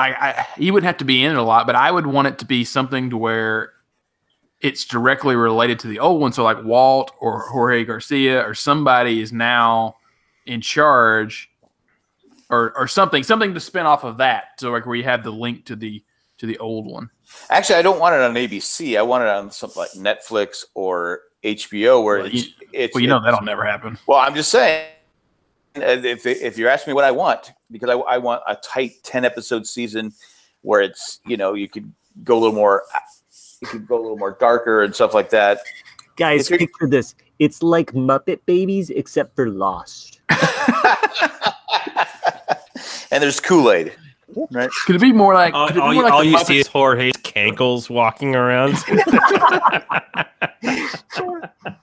It's all of their babies. Could it be more like Muppets Take Manhattan instead? Rizzo the Rat's there. Yeah. How do we go down this path? I don't know. I don't know. We were trying to. All right, I just saw Nick's message. You want to talk about Super Bowl commercials in overtime? No, Yeah, that'd be fun. in overtime. Like, as in like Bonus time. bonus time. Oh, I apologize. I had no. What the Because there fuck is he talking was no overtime in the Super Bowl. We're way past overtime though. Like this is a normal show for us. Well, we'll have to start that next week. Okay, start that next week. We should come up with a game plan. What we're talking about is Jay Okay, Jack, so hold on. a certain thing where you're going to get bonus episode, bonus, like you're not going to just get gold for the hour and a half we talk. There's going to be like a half hour of super gold afterwards. It's going to be on the Jay and Jack patron feed, where anyone who pays $5 more a month gets extra bonus time from all the podcasts. So if you aren't a $5 subscriber now, I would bump it up. Yeah, and it'll be unfiltered, raw we're content. Which is No, it's like how the fuses turn Chris on. You know? It's No, what it really. What we'll save our best stuff for the bonus. It's electric. Yeah. it's gonna be all a hot dog. And Guys. we'll take it higher. What does Chris do with his new hot water heater? Well, since we're not going to talk about it, like, do you guys want to talk about the Super Bowl? I know because Jack started bringing it up. Do you want to talk about Super Bowl commercials now? What was your favorite standouts? Anything? the NFL 100 years. Yeah, it was good, wasn't it? I liked it, except when LT did his raindrop thing and he yelled, "It's the LA Chargers!" every time he's on NFL Network, and you'll have like Shannon Sharp or Deion Sanders, they always say San Diego Chargers. And LT, who used to be loved in San Diego,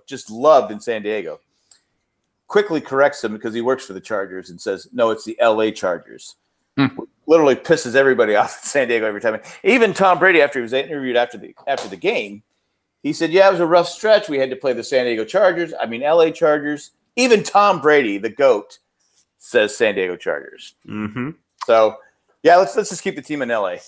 Actually, the one thing that stuck out for me in that commercial, because it was just one of the things where, you know, Joe Montana's throwing it to Jerry Rice, and then Dion intercepts it, and you're like, well, that ain't gonna happen. Like I just like, no, that's not happening. Like, but I don't know why it just bothered me. I was like, you're not taking it away from Jerry Rice. It was a great commercial. I'm gonna have to look this up because I kind of missed out on all of that. Yeah, it's a good one. It's just like a celebration of the NFL, and it's like all the legends of the past. Well, there's a young girl in it, and I guess she's like 9 or 10. She's older than that. Yeah, I'd say like 13. 13. I guess she dominates. She's in she's not a men's league. She's in a football league, and she dominates the league. Yeah, I believe her and her father. I think I've got this right. Her and her father have started a female football league. Oh, really? That's actually gaining. I'm gonna have to fact check live on this one, but I believe it. She's her and her father started off a female football league that's now growing by leaps and bounds across different states. Let me see if I can find some information on it. While you're looking that up, though, like, and of course the other commercial, I think those are the two. That commercial when we're talking about the NFL one, and then the Game of Thrones / Bud Light commercial are the two that stood out. I did like that one. The Mr. Peanut one, Planters Peanut one. I liked that up until we saw A-Rod. Right, I remember you saying that. I go, why is A-Fraud on there? He just is not. He's not likable. Sorry, because he wasn't. He had tremendous talent. Of course, he used steroids and stuff like that. But I just don't like him. I mean, I'm sure he's a nice guy. I mean, if we probably hang out, if he came on the podcast, I'd be nice to him. But I don't think he respected the game with all the talent he had. And I don't need to see his face. There's lots of people like that. Like it's like well, I mean, like you see, when anyone has talent or anyone, like there's always somebody that you always think, like, God, that's such a waste. Like, because you saw it a few times for the advertisements for the Grammys, and Alicia Keys is hosting it. And every time I see Alicia Keys, I always think that's what I always think is like, God, she's such a waste of talent because she's so talented, but she put out 2 records in 01 and 03, and then it seemed like in between after that, like her records were so far apart. It's like, you need to be writing because like you are a gifted person. Like I want more material from you. And it's like, and you only have so many years where you're really creative. And like, to me, it's like, put out more content. Well, I think with A-Rod, I think he, of course, said the same thing about you. Yeah. Yankee fans hated him until they won the World Series. He's not a Yankee. He's not a Yankee. But he try and undermine Jeter's importance and stuff like that. I mean, I'm not a Yankee fan, but there's certain things I've heard. They're just rumors, but I don't like him. All right, fact check is in. I was somewhat correct. So the part about that I was what? correct about was that she, Sam and her father joined together 5 other Utah girls football leagues for a Utah girls tackle football league. I don't know how big it's grown, but she got her notoriety in November of 2012, where her father uploaded a highlight video YouTube. It had over 5 million views in the first week. Wow. Of her playing football as a young girl. She just has a history with the NFL. And apparently the NFL called her up and her dad up to include her into the commercial like the week before because of the relationship that they have with the NFL, which is kind of cool. Nice. Because I think like most people are like going, well, who is she? Yeah, I mean, I was curious as soon as you see her, you're like, who is this person? And you're like, and her name is Samantha Gordon. She should be known. Yeah, that's what I want. That's what I assumed though, that she must be in some kind of league, a big deal in like a high school team or something, and just hadn't made enough news yet. But overall, the commercials I thought sucked. Yeah. Well, they released him so early this year, Well, I might buy a new car from one of the commercials. I kind of fell in love with the new Kia Telluride. I might have been sleeping at that point. It seemed to me like all the good ones came out in the large first and second quarters, and everything after halftime kind of blew. I was like, there's nothing good after halftime. Or maybe I was just asleep from the game and the halftime. Well, The letdown of the dude and the Star Artois commercial. You had the robot baby thing that was creepy as shit. I said this one's freaking me. I did like the chunky milk one. I thought that was pretty cool. That was good. That's just not right. I like just hearing about the titles of these without even knowing what they are. So this is great. Chunky milk. Chunky milk. I didn't even know what it was for, but it was chunky milk. That's what they called me in high school. Chunky milk. Chunky milk. You know who won? You know who won the Super Bowl as far as gaining some attention was T-Mobile. T-Mobile announced that they're giving away free tacos and free Lyft rides, and really, that's pretty awesome. For what? So that's just. I mean, I don't want to go into it being a T-Mobile commercial, but I've been a T-Mobile user for the last 3 years, and it's a phenomenal company, and they do give shit away every week to their subscribers. So you have an app on your phones called T-Mobile Tuesdays. They every give away Tuesday you get I wish you get free stuff in your app, and I'm getting every Tuesday in the month of February. every Tuesday in the month of February, I get 10 cents off a gallon at Shell gas stations. Oh, really? Nice. That's something else. always helpful. And I get free Netflix. Oh, free Netflix. I remember. Well, you know what? I remember you saying that before. That's how they. That's how they're week. Basically claiming $0 on their income. So. There you go. That's probably what it is. No wonder. So for Chris to get free Netflix, we're paying extra taxes. Thanks, Chris. Eat it. Makes me happy. Well, this felt like a 3-hour tour, guys. I don't know about you. 3-hour tour. I don't. These are waves. I'm not sure if that's a saying that you were bored with the podcast or what. I was just trying to bring it back around. No, I got you. Wow, if thanks, I have Matt. to explain the joke, it's not very funny anymore. So you're saying you're done talking? You have nothing else to say? I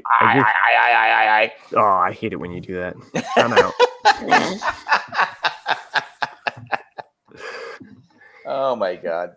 Used to do that to me on the sports talk all the time. Drove me crazy. No, that was Russ, wasn't it? No, you did that to me. I did that to you? Oh yeah. Well, I think I did it all three of you.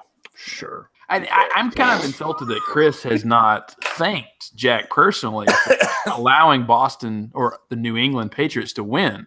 Because after all, Jack did pick. Well, and to be fair, I rooted for the Patriots last season.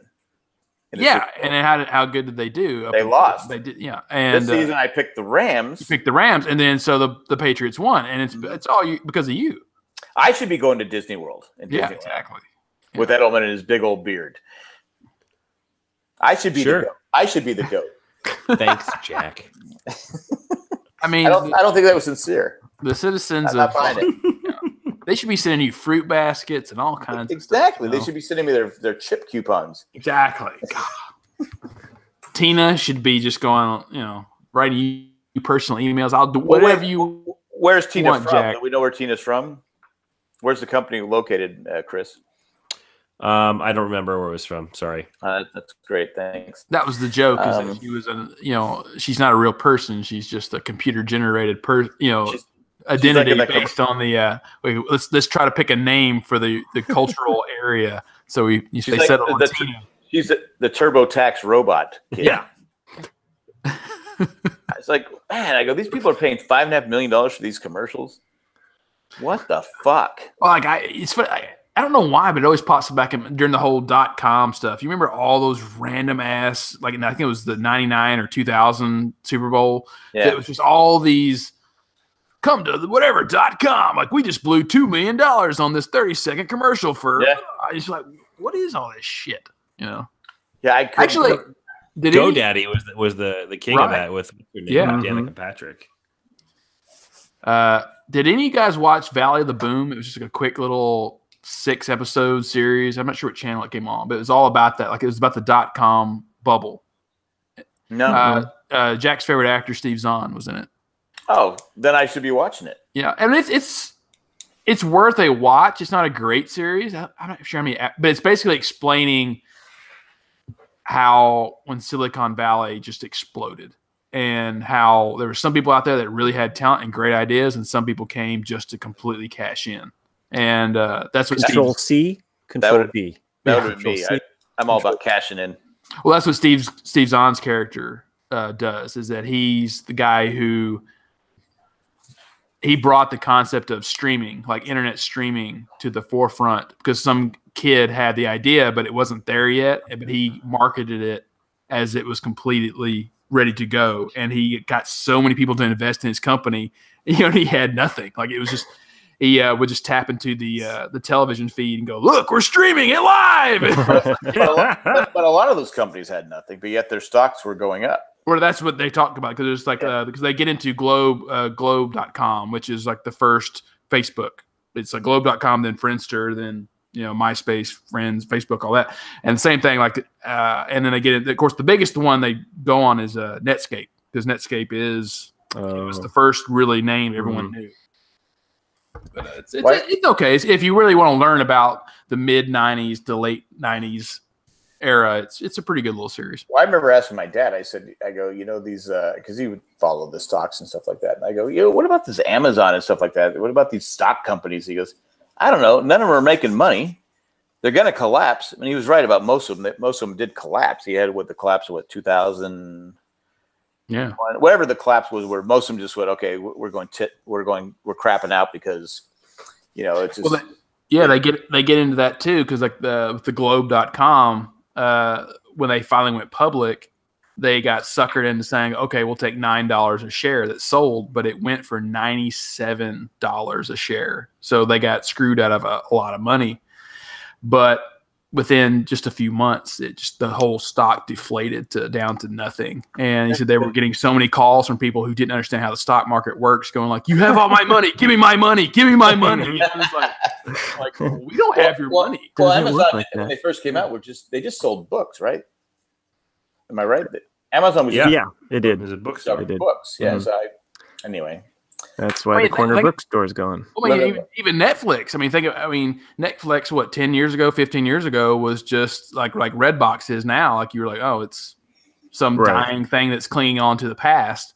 And then it quickly evolved into something else. Well, it's good I held on to my 500 shares of Blockbuster. That was a good decision on my part. It's gonna come back. That was a good joke I saw on Facebook the other day where it was I was at the gas station the other day buying some cigarettes and the guy carded me and I pulled out my wallet and my Blockbuster membership card fell out of my wallet. The guy laughed and said, "Oh, never mind."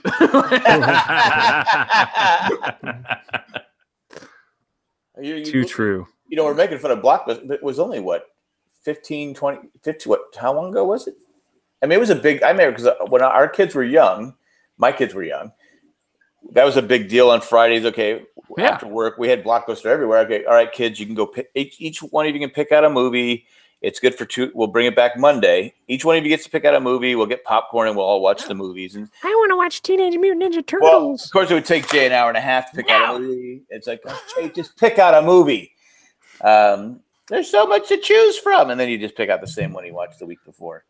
But but they all got to pick out a movie, and that was a big deal. And now kids are deprived from that, that experience. Well, hey man, just Netflix and chill. That's another joke, like you see on stuff is like kids today will never know the experience of grabbing the front box to realize there's no box behind it. Like when you're there and kids like no one will know that there's no copies left. But, I always thought Blockbuster was just way too overpriced because in my hometown, we had a little mom and pop via rental stuff. And it was roughly, I think, $1.50 or $2 per rental, which is fine. But Blockbuster was always like. We did mine pay more in Big City. I'm just kidding. I know my wife, my lovely wife, she rented, checked out, what's that musical? Sound of Music? No, it's Annie. Music Man. It's a dancing one. Oklahoma. You're naming them all with the one. Magic Mike. Not Magic. No, not Magic Mike. The Full Monty. No, not the Full Monty. I don't. We probably saw the Full Monty. Newsies. Meet Me in St. Louis. Dancers, dancing Dancing with Bears. Stars with Jack. No. Saturday Night Fever. What's the name of that? Xanadu. No, I don't think she saw it. Xanadu. I've never seen it. What's the name of it? My Fair Lady. Les Mis. It's a Broadway musical. It's Phantom of the Les Opera. Miserables. Cats. oh God, you guys suck. What's the one about? It's a chorus line. Oh, there it Cats. was. I said that. You We should totally said that. Yeah. Well, anyway, she was terrible about returning the movies. Well, she put it in the back of her car. It slid underneath the seat, and we ended up paying like $80 for this fucking movie Oh no. that she watched once. I go, you can't check out the movies. You just effectively own it at that point. You Well, we paid them? did. You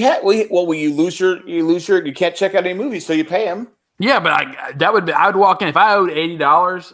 I'd walk in and be like, "Here's your $80, but I'm keeping this copy because it's No, mine." we got to keep it. Oh, She- okay. She never And watched. Jack still has it to this day. He's not Never letting watched that it. fucker go. She never watched it again. But the chorus line is funny because she went to bringing back the Patriots back in I think 95 or 6. I had season tickets with Warm Taffy and Cindy and another guy, and we had some Patriots fans that we used to skate. Were on my hockey team, and so we went there with them. It was a 5:00 game. We got there at 10:00. And we were so shit-faced. That's the one where Dale got lost and passed out in the bathroom. And I had to spend the whole, because Cindy goes, "Where's he at?" I go, "I don't know where he's at. He went to the bathroom." So I had to spend 3/4 of the game looking for Warm Taffy because he had passed out in the bathroom. But she went to a chorus line with her mom, and she didn't come there till late. And so she was pissed the whole time because we were so shit-faced. But we had been drinking since 10:00. But did you punch an old guy? I did not. 'Cause I was just going to say that. I would not punch an old guy because you know what? I have a little bit of class. Little Even bit. though now I am an old guy, I still wouldn't punch an old guy. But chorus line's always left a bad taste in my mouth. Mhm. Oh. Anyway. What about Miss Saigon?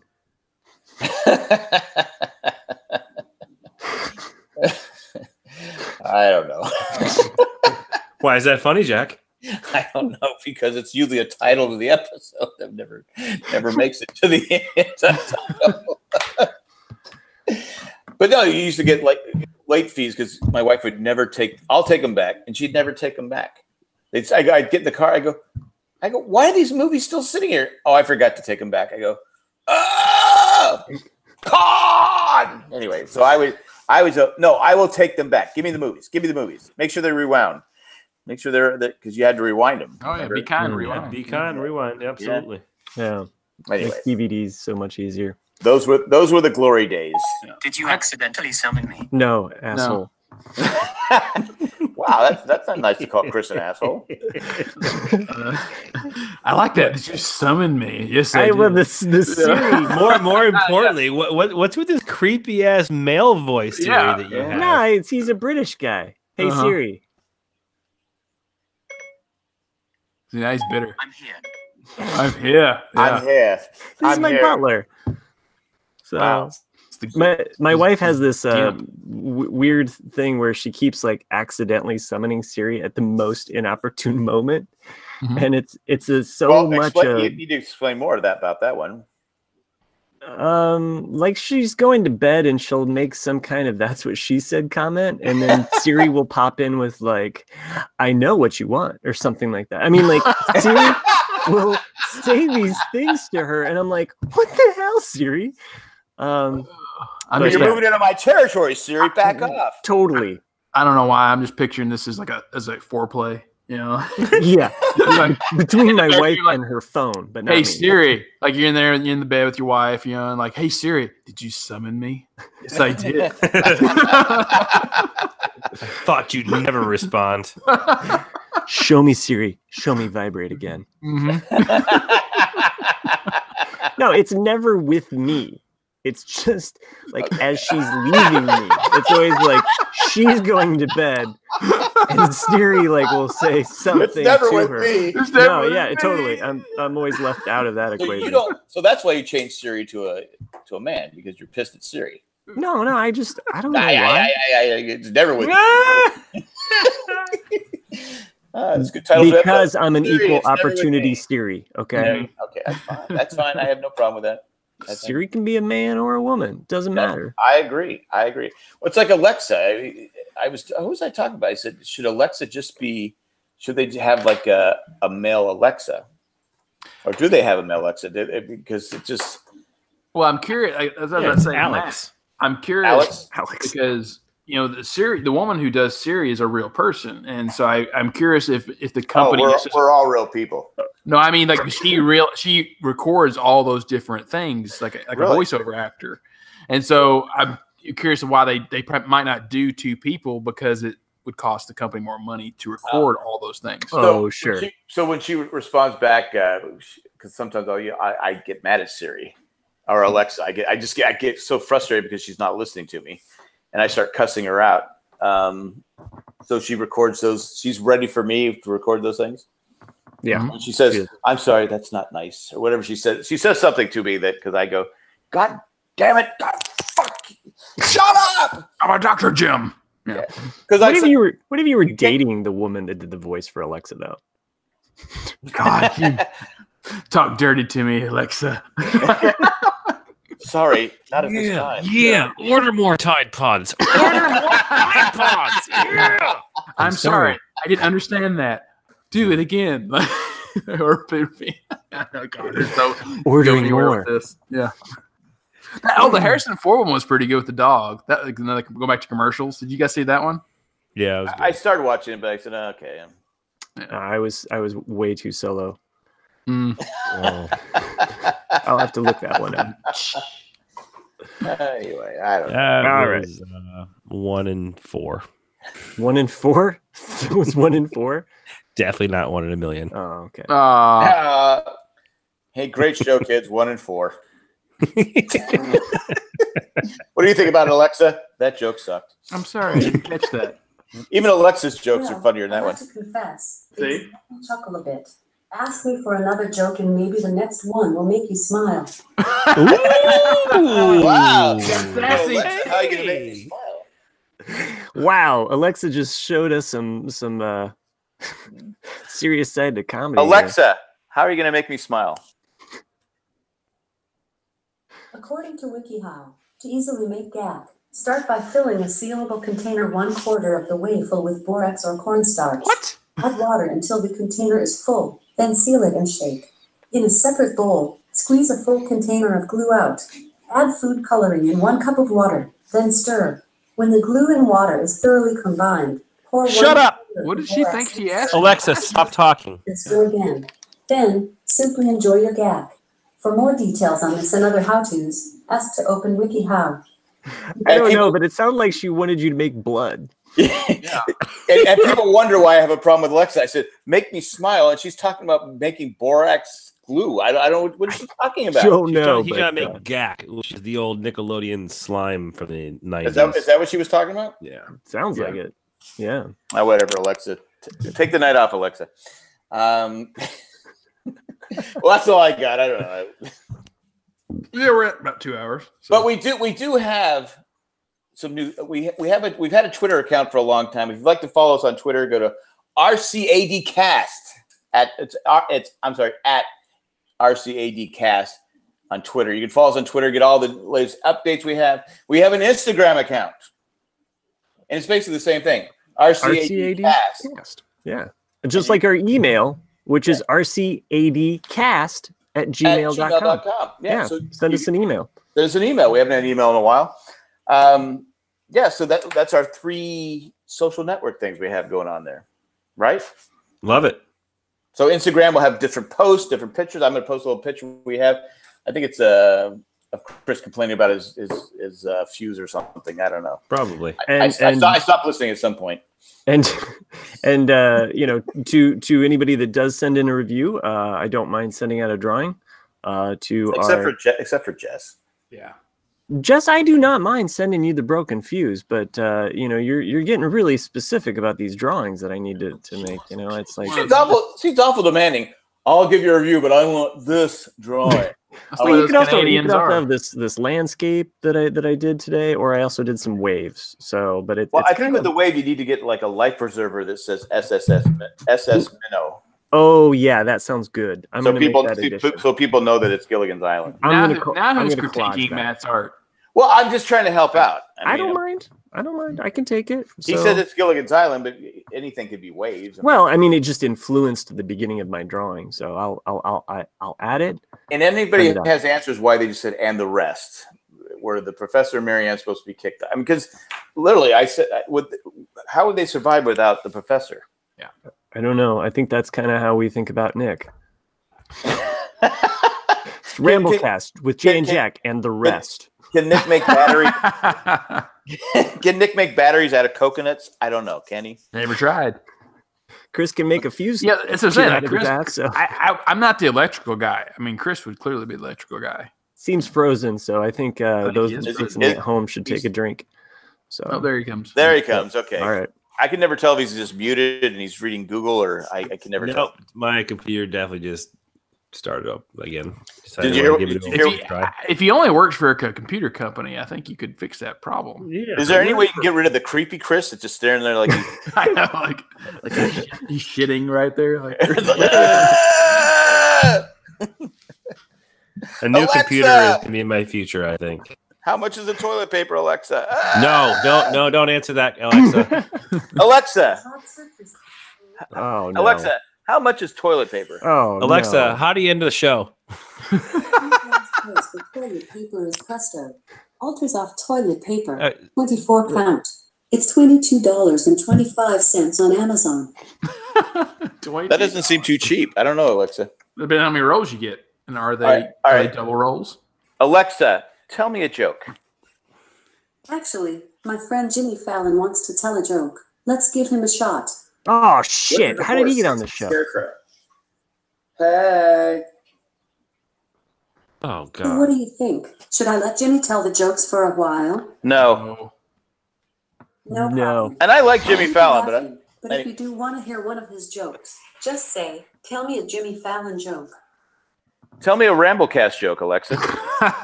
God, this is weird. Alexa, turn off. Alexa, what is the Ramblecast? Oh, you're driving Chris crazy.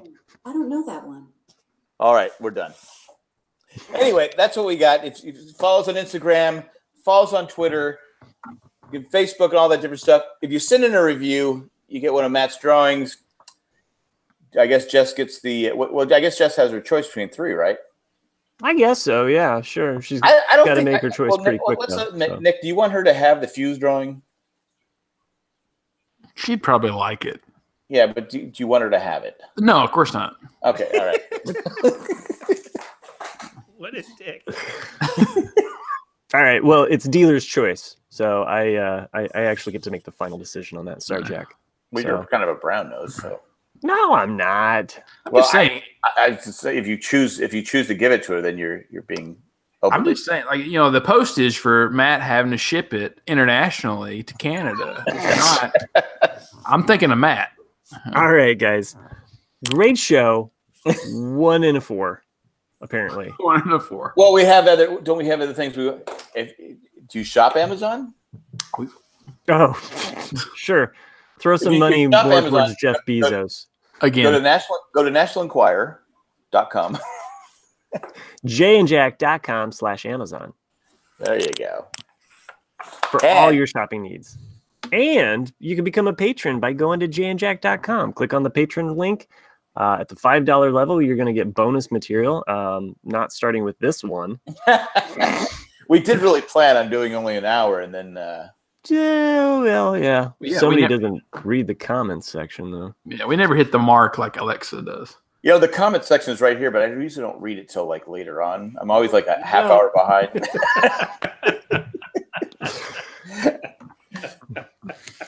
But there's a few patrons that make this specially possible.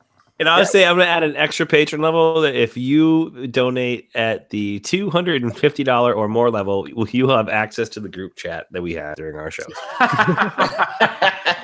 And it's worth it.